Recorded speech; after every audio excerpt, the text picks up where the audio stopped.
कि बांग्लादेशी घुसपैठियों को फर्जी आधार कार्ड बनाकर मतदाता बनाने का जो अभियान और षड्यंत्र चल रहा था, आम आदमी पार्टी के 2 विधायकों के हस्ताक्षर और मुहर के फॉर्म उपलब्ध हुए। अब इससे यह बात साफ हो जाती है कि ये किस कारण से हाहाकार मचा रहे थे।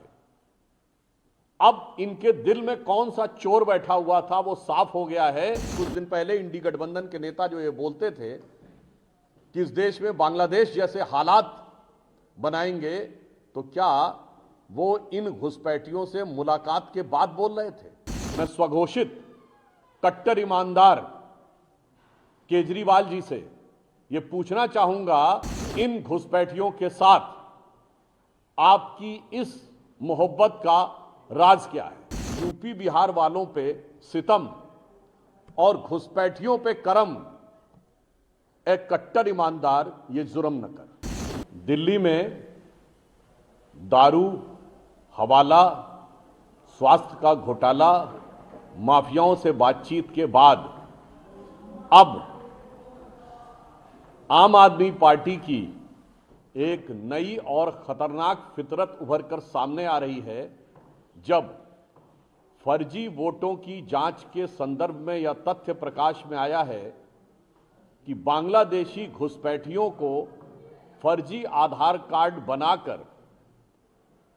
मतदाता बनाने का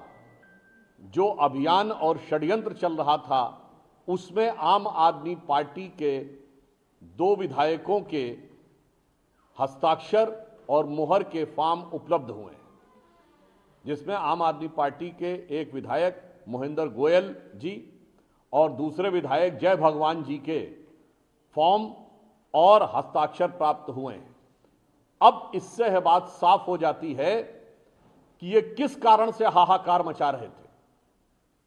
अब इनके दिल में कौन सा चोर बैठा हुआ था वो साफ हो गया है कि देश विरोधी शक्तियां, जिन्होंने इससे पहले कई जगहों पर आतंकवाद से जुड़ी घटनाओं में भी बांग्लादेशी घुसपैठियों की संलिप्तता रही है। पिछले वर्षों में आपको याद हो 2012 के आजाद मैदान की मुंबई की घटना से लेकर जयपुर के ब्लास्ट तक, आज आम आदमी पार्टी उनके साथ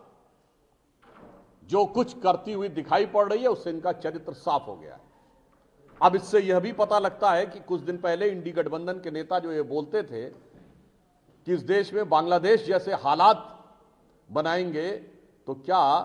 वो इन घुसपैठियों से मुलाकात के बाद बोल रहे थे? अब यह बात बिल्कुल स्पष्ट है कि सत्ता के लिए विदेश से धन, समर्थन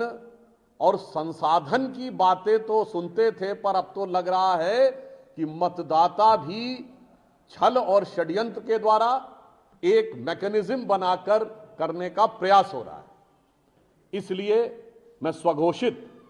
कट्टर ईमानदार केजरीवाल जी से ये पूछना चाहूंगा कि ये देश विरोधी काम करने वाले इन घुसपैठियों के साथ आपकी इस मोहब्बत का राज क्या है? एक तरफ आप उत्तर प्रदेश और बिहार के मेहनतकश लोगों के बारे में हिकारत रखते हैं, और दूसरी तरफ देश में गैर कानूनी तरीके से आए हुए वो लोग जो अनेक प्रकार की अवांछित, आपराधिक और आतंकवादी गतिविधियों में संलिप्त पाए जाते हैं, उनके साथ मोहब्बत रखते हैं। तो मैं सिर्फ यह पंक्ति कहना चाहूंगा कि यूपी बिहार वालों पे सितम और घुसपैठियों पे करम, एक कट्टर ईमानदार ये जुर्म न कर।